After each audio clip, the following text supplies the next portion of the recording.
Amen libota, amen bandimi na nkolo, amen babulami na Yahweh. Ezali ngai ndeko na bino frère Pegin Sasa moko ya ba journaliste pe attaché de presse ya l'homme de Dieu secondaire spirituel prophète Konde Polo Dominique, ministre universel pour la paix et puis chef spirituel ya église de Lobana Nzambe.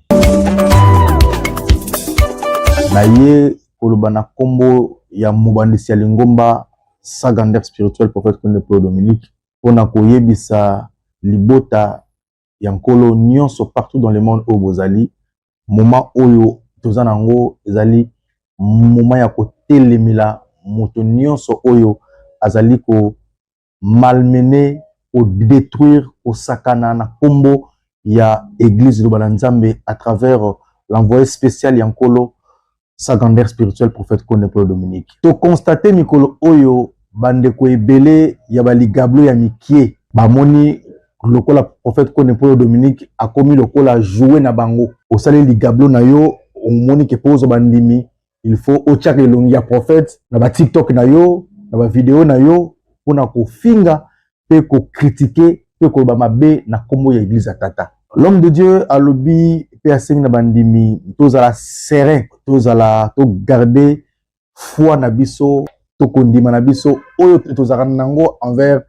église oyo Nzambe atindelaki biso na mokili ozali église Lobana Nzambe moto afinga moto na ba réseaux société mais kasi plutôt kotalisa batu oyo bazali kofinga l'homme de Dieu to kofinga église Lobana Nzambe to ko critiquer na ndenge ya mabe to ko tia elongi ya l'homme de Dieu na ba vidéo na bango oyo ezali autorisé te. Nazali ko s'adresser ngai moko nanu en tant que journaliste pe mon pandisango munene ya mboka Congo. Nazali ko s'adresser na ba pasteur, ba prophète, ba évangéliste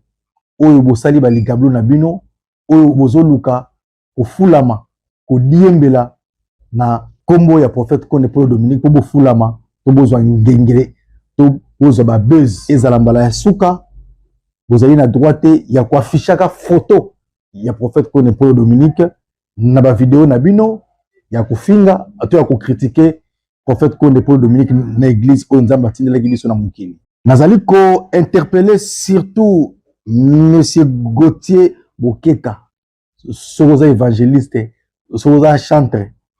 Ce qui oyebi likamute, il faut ko tuna. Makamu o lobi ba propos o lobi ezali trop grave yo peut-être mela kibangi to au milieu bakite na makamu oza koloba église ikali na monde entier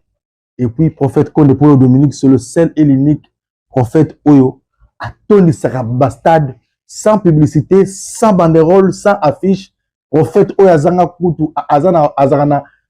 WhatsApp te Facebook te Instagram te ni réseaux sociaux ni azalaka wana. C'est parmi les hommes de Dieu au bazali humble pe komi kitisa moko kondi mate pe simplicité moko oyo kondi mate atumbula motute l'enkola pesi makambu oyo atikali ko afficher longi ya motute pour critiquer soki ndeko Gauthier Bokeka osengi pardon te na l'homme de Dieu na bandimi église Lobana Nzambe justice ekosala musana nango bakonzi ya l'état bakonzi ya mboka bakosala musala na bango pona ko interpeller yo na ba propos oyo za ko bimisa mondimi na mondimi alala ndenge na ye na ba excès de zèle na ye ndenge ndimi la église Lobana Nzambe yo ko corriger prophète Konde te et puis il ne faut jamais confondre vitesse na précipitation. L'homme de Dieu azali prophète de Dieu azali envoyé en Nzambe azali pasteur te mondimi na mondimi azala zèle na ye yo toucher personnalité il y a prophète na bango mutu mutako réagir na ndenge na ye alors ozana droit ya ko s'excuser na pesi pe message na ba prophète nyonso ba pasteur nyonso ba évangéliste nyonso ba sai na Nzambe soki osali ligablo na yo osali église na yo salango na malembe kombo ya prophète Konde Polo Dominique te botala muta toni saka ba stade de martyr oyo sans publicité muta prophétiser ba prophétie oyo nyonso a prophétiser nyonso salema et puis ezala accompli. Donc on ne peut pas blaguer na mutu oyo bakonzi mboka bazo pe sa valeur bazo respecter ezala mbala suka na ba propos oyo soki yo zali pasteur ozali prophète omi Monique yo zali likolo ya l'État.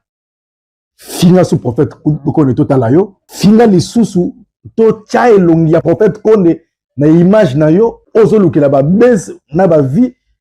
na TikTok nde okoyeba esika l'État chofaka. Na bandimi nyonyo sur liloba na Nzambe